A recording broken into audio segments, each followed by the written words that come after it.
निर्माण की। 2014 में भारत के राष्ट्र निर्माण की नींव रखी गई मान्यवर। इसका मतलब बाबा साहब भीमराव अंबेडकर का इस राष्ट्र के निर्माण में कोई योगदान नहीं, राष्ट्रपिता महात्मा गांधी का इस राष्ट्र के निर्माण में कोई योगदान नहीं। इसका मतलब पंडित जवाहरलाल नेहरू का इस राष्ट्र के निर्माण में कोई योगदान नहीं, लाल बहादुर शास्त्री जी का इस राष्ट्र के निर्माण में कोई योगदान नहीं, चौधरी चरण सिंह जी का इस राष्ट्र के निर्माण में कोई योगदान नहीं।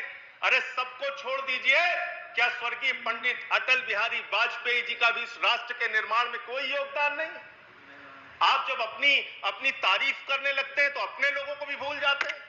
कम से कम ये तो मानिए कि 7 साल उनका कार्यकाल रहा, उसकी तारीफ कर देते आप। और नया भारत की बात कही गई मान्यवर, निश्चित रूप से नया भारत बना है। 2014 से हमने देखा है नया भारत, जिस नए भारत के अंदर मॉब लिंचिंग करके लोगों को मारा गया।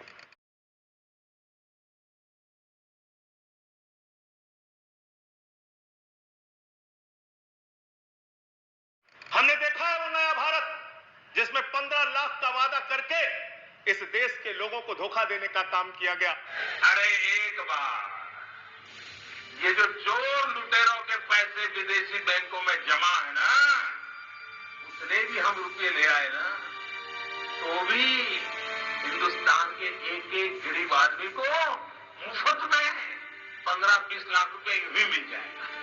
हमने देखा है वो नया भारत जिसमें 2 करोड़ नौजवानों को हर साल नौकरी देने की बात कह के 84% रोजगार घटा है। और हिंदुस्तान की आजादी के बाद पहली बार ऐसा हुआ कि 45 वर्षों में बेरोजगारी का स्तर सबसे ज्यादा अगर बढ़ा है तो इस कार्यकाल में बढ़ा है। हमने देखा है नया भारत मानव।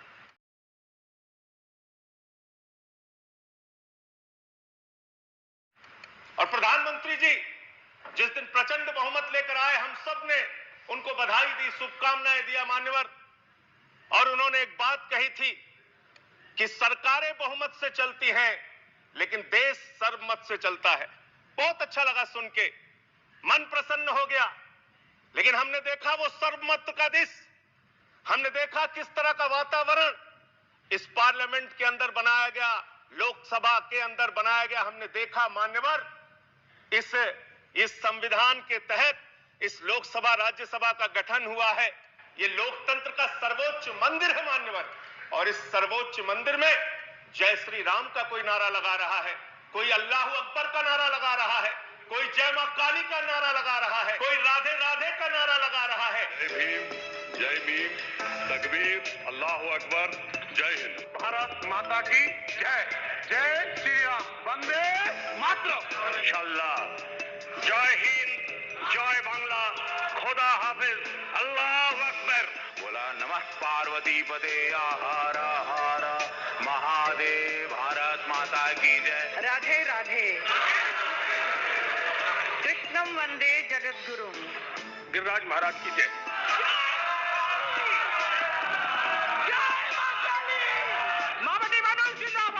जय हिंद, जय ममता। आप इन नारों से खुश हो सकते हैं, ये लेकिन धर्म के प्रचार का अड्डा नहीं है, ये मुल्क के संविधान की रक्षा का अड्डा है। ये बाबा साहब भीमराव अंबेडकर के संविधान की रक्षा का अड्डा है मान्यवर। जिस सपने को लेकर हमारे वीर सपूतों ने अपने प्राणों की आहुति दी, उस सपने की रक्षा को करने का ये मंदिर है मान्यवर। यहाँ पर नारे लगा के हम एक दूसरे के ऊपर खुश हो सकते हैं। वंदे मातरम पे सवाल उठाते हैं, मुसलमानों की देशभक्ति पे आप सवाल उठाते हैं, और कुछ लोग ऐसी टिप्पणी भी करते हैं जो मेरी समझ में नहीं आता। मैं अन्ना जी के आंदोलन के मंच का संचालन कर रहा था मान्यवर।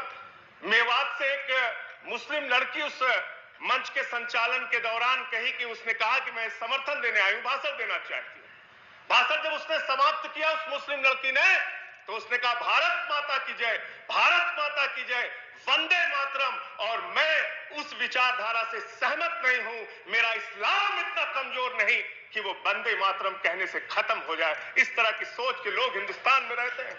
मैं जिस सुल्तानपुर के छोटे से शहर में काम करता था, वहां मेरे साथ शमशाद भाई काम करते थे। बहुत आपसे ज्यादा तेज भारत माता की जय वो लगा सकते हैं, वंदे मातरम लगा सकते हैं। आप आज इस नए भारत में कर क्या रहे हैं? झारखंड में क्या हुआ मान्यवर? चोरी के आरोप में एक आदमी को पीट के मार दिया गया इसलिए कि वो मुसलमान था, एक वर्ग विशेष से था। क्या इसकी चिंता इस सदन को नहीं होनी चाहिए? क्या धर्म के नाम पे इस देश के अंदर बंटवारे चलते रहेंगे? ये विविधता में एकता वाला देश है। यहाँ पे सभी धर्म, सभी जाति, सभी वर्ग के लोगों को सम्मान से रहने का हक है। लेकिन आपको तो दाढ़ी से आपत्ति हो जाती है, टोपी से आपत्ति हो जाती है। अच्छा हुआ आप 1857 में नहीं थे, वरना दाढ़ी रखाकर जिन उलेमाओं ने अंग्रेजों के खिलाफ लड़ते हुए अपने सर कटवाए, उनके बलिदान को आप शर्मिंदा करते, उनके बलिदान को आप शर्मिंदा करते। आप जानना चाहते हैं मुसलमानों का इतिहास, तो पढ़िए शहीद अशफाकुल्लाह को। जब फैजाबाद की जेल में उनको फांसी के फंदे पर ले जाया जा रहा था, उनसे पूछा गया आपकी कोई अंतिम इच्छा, तो उन्होंने कहा कुछ आरजू नहीं है, बस आरजू है इतनी, रख दे जरा से कोई खाके वतन कफन पे। यह है मुसलमानों का इतिहास, पढ़ लेना। बहादुर शाह जफर के इतिहास को पढ़ लेना। उनके बेटों का सर कटवा के रंगून की जेल में उनके सामने रखा गया। मान्यवर पुलिस के, अंग्रेज के पुलिस अफसर बहादुर शाह जफर को गिरफ्तार करने के लिए आए थे, तो उनका मजाक उड़ाते हुए उन्होंने कहा कि दमदमे में दम नहीं, अब खैर मांगो जान की, ऐ जफर ठंडी हुई शमशीर हिंदुस्तान की। तो उस बहादुर शाह जफर ने अंग्रेज अफसर को जवाब दिया था कि गाजियों में पू रहेगी, जब तलक ईमान की, तख्त लंदन तक चलेगी, तेज हिंदुस्तान की। हिंदुस्तान के मुसलमानों के इतिहास को पढ़िए तो उनके प्रति आपके मन में सम्मान पैदा होगा। और ये दाढ़ी और टोपी से और वंदे मातरम लगाने से और अल्लाह अकबर कहने से किसी का धर्म अगर कमजोर हो जाता है, तो माफ कीजिएगा, आपका धर्म, आपके धर्म की व्याख्या बहुत कमजोर है। हिंदू धर्म जिसको हम मानते हैं, वो हिंदू धर्म तो कहता है वसुधैव कुटुंबकम, पूरा विश्व हमारा परिवार है। और हम आप भारत माता की जय लगाते हैं, आप भी जोर से लगाते हैं भारत माता की जय, हम भी जोर से लगाते हैं भारत माता की जय। लेकिन मुझे बताइए, दुनिया में कौन सी ऐसी मां है जो अपने बच्चों में भेद करती है? दलित बच्चे को अलग निगाह से देखेगी, मुसलमान बच्चे को अलग निगाह से देखेगी, पिछड़े बच्चे को अलग निगाह से देखेगी, सिख बच्चे को अलग निगाह से देखेगी। अरे मां तो वो मां होती है जो अपने कमजोर बच्चों का ज्यादा ख्याल रखती है। भारत माता की जय लगाना है तो दिल से लगाइए। पूरे हिंदुस्तान में रहने वाले 130 करोड़ हिंदुस्तानियों का साथ दीजिए, तब इस देश का विकास होगा। चमन में इख्तलाते रंग बू से बात बनती है, चमन में इख्तलाते रंग बू से बात बनती है। हम ही हम हैं तो क्या हम हैं, तुम ही तुम हो तो क्या तुम हो। इस बदलिए, इस धारणा को बदलिए, इस विचारधारा को बदलिए। आपने संघीय ढांचे का उल्लेख किया। माननीय, देश के संघीय ढांचे को आप कैसे मजबूत कर रहे हैं, ये हमने दिल्ली में बहुत अनुभव किया है। आपने एक ऐसी सरकार को 4.5 साल तक चलने नहीं दिया जिसके इतिहास को अगर आप समझेंगे तो जरूर थोड़ी शर्मिंदगी आपको होगी। एक ऐसी सरकार जिसने बिजली का दाम आधा किया, जिसने 20,000 लीटर पानी मुफ्त करने का काम किया, जिसने मोहल्ला क्लिनिक का मॉडल बनाया, जिसकी चर्चा अमेरिका में हो रही है, फ्रांस में हो रही है, जर्मनी में हो रही। एक ऐसी सरकार जिसने सरकारी स्कूलों का कायाकल्प किया, एक ऐसी सरकार जिसने अपने बजट का 26% मान्यवर शिक्षा के ऊपर खर्च किया, एक ऐसी सरकार जिस सरकार ने 20% अपने बजट का हेल्थ के ऊपर खर्च किया। ऐसी अरविंद केजरीवाल की सरकार के खिलाफ आप रोज सीबीआई छोड़ देते हैं, रोज ईडी छोड़ देते हैं, 25-25 विधायकों को उठा के गिरफ्तार करके जेल में डालते हैं। आप कह रहे हैं, आपके प्रधानमंत्री जी के वक्तव्य है, हम पब्लिक ट्रांसपोर्ट को देश में बढ़ावा देना चाहते हैं। वाह भाई, आप पब्लिक ट्रांसपोर्ट को बढ़ावा देना चाहते हैं, लेकिन दिल्ली में महिलाओं के लिए फ्री मेट्रो अगर अरविंद केजरीवाल जी करना चाहते हैं तो आप उसमें अड़ंगा डालते, कहते 8 महीने तक हमको कुछ कर नहीं सकते।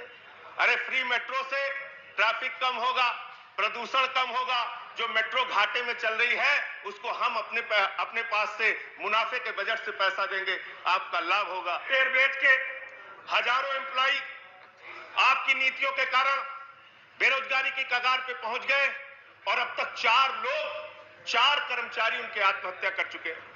शिक्षा मित्र लाखों की संख्या में है, उत्तर प्रदेश में आंदोलन कर रहे हैं। प्रेरक शिक्षक लाखों की संख्या में है, पूरे देश के अंदर आंदोलन कर रहे हैं। किसानों के जमीन के अधिग्रहण का सवाल आया, यहाँ पे सदन में माननीय मंत्री जी ने बताया हम सबको मुआवजा दे रहे हैं।